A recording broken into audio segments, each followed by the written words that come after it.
Bonjour, bienvenue sur la chaîne MathPro pour cette nouvelle vidéo consacrée au développement limité. Dans cette vidéo, nous allons résoudre l'exercice suivant. Déterminer le développement limité de la fonction f de x égale cosinus x en 0.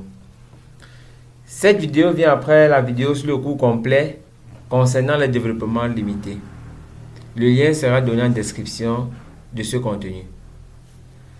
Rappelons que si f est une fonction dérivable n plus une fois, alors f admet un développement limité dont Taylor a donné la formule autour du point x0 par f de x égale somme k égale 0 jusqu'à l'infini fk de x sur k factoriel facteur à x moins x0 à la puissance k.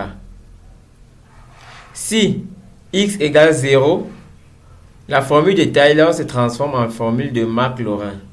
On a f de x égale somme k égale 0 jusqu'à l'infini de fk de 0 sur k factoriel x à la puissance k. En remplaçant en fait k de 0 jusqu'à n et en considérant le reste, on a le développement de la formule de Maclaurin donnée par f de x égale f de 0 plus f' de 0 sur 1 factoriel x plus f second de 0 sur 2 factoriel x au carré plus f troisième de 0 sur 3 factoriel x au cube plus f énième de 0 sur n factoriel x à la puissance n plus le reste qui est 0 de x à la puissance n. Voici la formule que nous allons utiliser. Il s'agit de développement limité de Maclaurin autour du point 0 bien sûr. Si nous revenons à notre exercice, la question était de déterminer le développement limité de la fonction cosinus x en 0.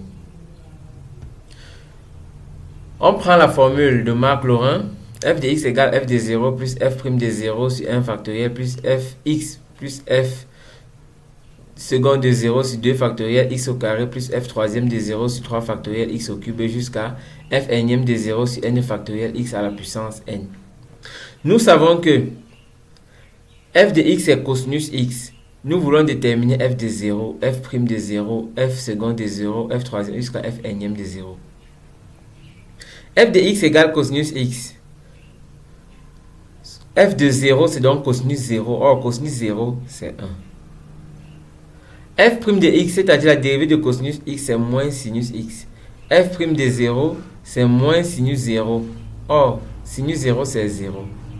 f second de 0 c'est moins cosinus x, puisque c'est la dérivée de moins sinus x.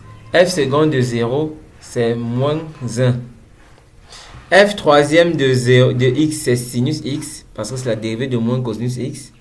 Et f troisième de 0 c'est sinus 0 qui donne 0. f quatrième de x c'est égal à cosinus x, puisque c'est la dérivée de sinus x. f quatrième de 0 c'est 1. f cinquième de x c'est égal à la dérivée de cosinus x, c'est-à-dire moins sinus x. f cinquième de 0 c'est 0. D'une façon générale ou bien par occurrence, on remarque que lorsque la dérivée est d'ordre pair, le résultat est soit 1 soit moins 1. Lorsque la dérivée est impaire, par exemple f', f troisième, f cinquième, le résultat est 0. On a donc, lorsque la dérivée est d'ordre impair, on a fn 2n plus 1 de 0, c'est 0. Et lorsque la dérivée est paire, on a soit moins 1, soit 1. C'est-à-dire f 2n de 0, c'est moins 1 à la puissance n.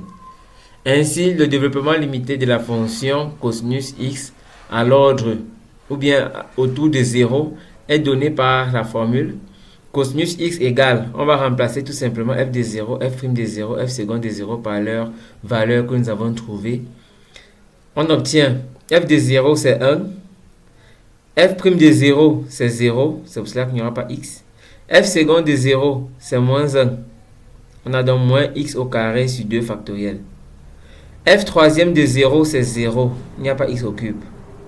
f quatrième de 0 c'est 1, on a x à la puissance 4 sur 4 factoriel. f cinquième de 0 c'est 0, il n'y a pas x à la puissance 5.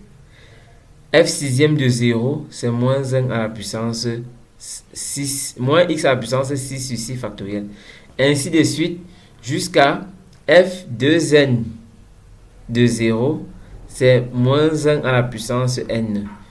X, maintenant la puissance 2n sur 2n factoriel, plus 0 de x à la puissance 2n.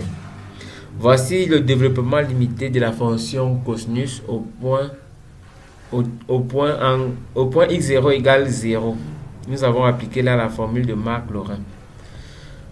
Voici un exercice à faire. Déterminer le développement limité de la fonction f de x égale sinus 2x au point pi sur 4. Bien sûr, si vous êtes nouveau sur la chaîne, n'oubliez pas de vous abonner, de liker et d'activer la cloche de notification. Merci d'avoir suivi cette vidéo jusqu'à la fin.